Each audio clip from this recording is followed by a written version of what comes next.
বাংলাদেশে নতুন নোট চালু করেছে মোহাম্মদ ইউনূসের অন্তর্বর্তী সরকার। শুধু নতুন নোট চালু করেই ক্ষান্ত হননি ইউনূস, বঙ্গবন্ধু শেখ মুজিবের স্মৃতি মুছে ফেলতে নতুন নোটে তার ছবিও রাখা হয়নি। কিন্তু ওই যে কথাই আছে না, অতিবার বেরোনা ঝড়ে পড়ে যাবে, ইউনূসের ক্ষেত্রেও খানিকটা তেমনই হলো। না, ইউনূস অবশ্য ঝড়ে পড়ে যাননি, তবে তার অন্তর্বর্তী সরকারের চালু করা নোট মেশিনে গৃহীতই হচ্ছে না। ভাবছেন তো এ আবার কি বিষয়? আপনাদের আরও একটু বিস্তারিতভাবে জানাবো। নতুন যে নোট চালু করা হয়েছে বাংলাদেশে, তা নিচ্ছে না এটিএম ও টিকিট ভেন্ডিং মেশিন। বাংলাদেশের মেট্রো স্টেশনে এমনই ছবি ধরা পড়েছে। আর নোট মেশিনে গৃহীত না হওয়ায় মহা সমস্যায় বা ফ্যাসাদে পড়েছেন যাত্রী থেকে শুরু করে সাধারণ মানুষ। নতুন নোট যদি কাজই না করে তাহলে তা চালু করার অর্থ কি? এই অচল টাকা দিয়ে তারা কি করবে? এই সমস্ত প্রশ্নই তুলছে সাধারণ মানুষ। আপনাদের এই ভিডিওটা একবার দেখাই, যে নোট যে একেবারে অচল হয়ে পড়েছে, কাজ করছে না, যে ভেন্ডিং মেশিনগুলো রয়েছে সেগুলোতে চলছেই না। দেখুন ভিডিও।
দেখলেন তো কাণ্ডখানা, করকরে নোট একেবারে চকচক করছে, না কোথাও ফাটা, না নোংরা, না কোথাও ভাঁজ পড়ে রয়েছে যে টিকিট ভেন্ডিং মেশিনে এরকম সমস্যা হবে, কোনো ব্যাপার না।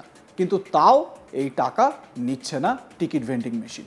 প্রসঙ্গত, বাংলাদেশের নতুন নোট নিয়ে বিতর্ক এই প্রথম নয়। নতুন নোট আমজনতার হাতে আসার আগেই খোলা বাজারে পাওয়া যাচ্ছিল বলে কিছুদিন আগে অভিযোগ ওঠে। মূলত একটি দালাল চক্র এই কাজ চালাচ্ছিল বলে অভিযোগ ওঠে সেই সময়। ঘটনার ছবিও ধরা পড়ে সংবাদ মাধ্যমের ক্যামেরায়। ওই দালাল চক্রই নতুন টাকার বান্ডিল সরবরাহ করছিল খোলা বাজারে। বাংলাদেশের গুলিস্তানে সেই ছবি ধরা পড়ে। মূলত বাংলাদেশ ব্যাংকের গেট থেকে ওই টাকা দালালরা সংগ্রহ করছিল বলে জানা গেছে। একবার সেই ছবিটাও আপনাদের দেখাই।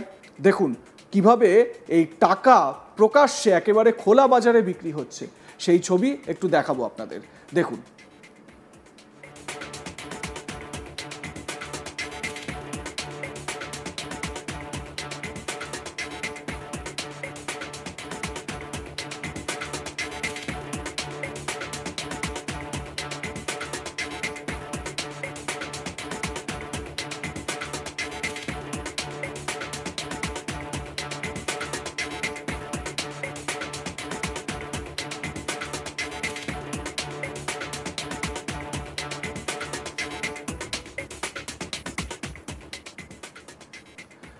দেখলেন তো খোলা বাজারে কিভাবে টাকা পয়সা সেখানে বিকোচ্ছে, এবং এই টাকা পয়সা যে ছড়িয়ে পড়েছে। বাংলাদেশের নতুন নোট মানে মোহাম্মদ ইউনূস আসার পর যে নতুন নোট চালু করেছেন, সেই নোট মানে সাধারণ মানুষের হাতে এসে পৌঁছায়নি, দালাল চক্রের হাতে সেগুলো কিন্তু পৌঁছে গেছে।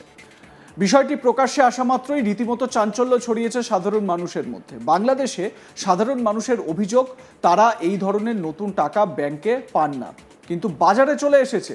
কালোবাজারি ছাড়া এই টাকা আনা সম্ভব নয়, এমনটাই তারা বলছেন। ব্যাংকে নতুন টাকা পাওয়া যাচ্ছে না।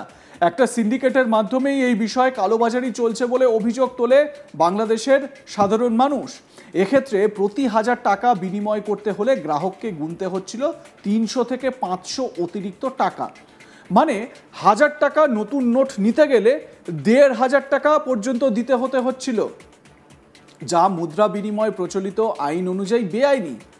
মূলত ব্যাংকের কর্মকর্তাদের সঙ্গে দালালদের গোপন আঁতাতেই এই চক্র চলে বলে অভিযোগ।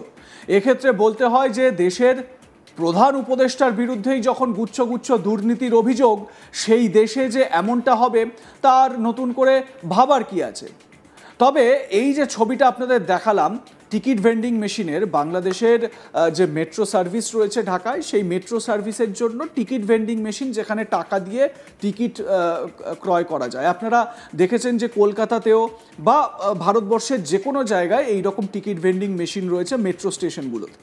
আমরা টাকা দিই এবং আমরা খুব সহজেই আমাদের যে টিকিট, যেটা মেট্রোর টিকিট, সেটা আমাদের হাতে চলে আসে, বা যারা স্মার্ট কার্ড ব্যবহার করেন তারা স্মার্ট কার্ড রিচার্জ করে নিতে পারেন। কিন্তু এই যে ছবিটা দেখা যাচ্ছে বাংলাদেশে ছড়িয়ে পড়েছে চারিদিকে, এখানে ওই টিকিট ভেন্ডিং মেশিন সে ওই টাকাটা নিচ্ছেই না, যতবার ইন করা হচ্ছে ততবার রিজেক্ট করছে। প্রশ্ন হচ্ছে তাহলে কি এগুলো সব নকল টাকা মেশিন ঠিক ডিটেক্ট করে নিচ্ছে আর তাই ফেরত দিয়ে দিচ্ছে? দেখুন কি কাণ্ড আরও একবার টিকিট ভেন্ডিং মেশিনের।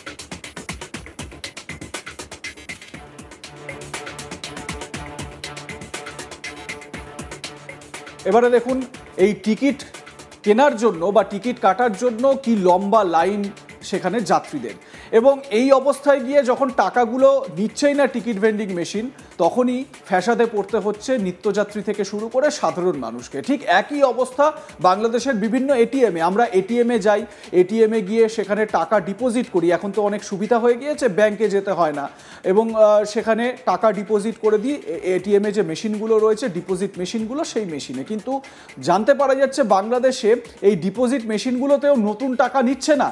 তাহলে কি পুরোটাই নকল টাকা, ফেক কারেন্সি বাংলাদেশে ছড়িয়ে পড়েছে? এই প্রশ্নটাও মাথাচাড়া দিচ্ছে। কারণ যে টাকা ব্যাংকে গিয়ে সাধারণ মানুষ পাচ্ছেন না, সেই টাকা কিভাবে খোলা বাজারে চলে এলো, এবং সেই টাকা এক একজন মানুষকে নেওয়ার জন্য 1000 টাকার বিনিময়ে 300 থেকে 500 অতিরিক্ত টাকা গুনতে হচ্ছে। এটা কিভাবে সম্ভব? স্বাভাবিকভাবে সেখানকার মানুষ যে নাজেহাল, সেটা বোঝাই যাচ্ছে আরও একবার। মোহাম্মদ ইউনূসের আমলে সাধারণ মানুষের কিন্তু দুর্বিষহ অবস্থা। অন্যদিকে বাংলাদেশে যদি আমরা সংখ্যালঘু হিন্দুদের কথা বলি, তাহলে তারা প্রতিদিন নিপীড়িত হচ্ছেন, তারা প্রতিদিন নির্যাতিত হচ্ছেন। এ বিষয়ে আপনাদের মতামত কি জানাতে ভুলবেন না। দেখতে থাকুন আজ তাক বাংলা, সাবস্ক্রাইব করুন আমাদের ইউটিউব চ্যানেলটি, বেল আইকন প্রেস করুন নোটিফিকেশন পেতে।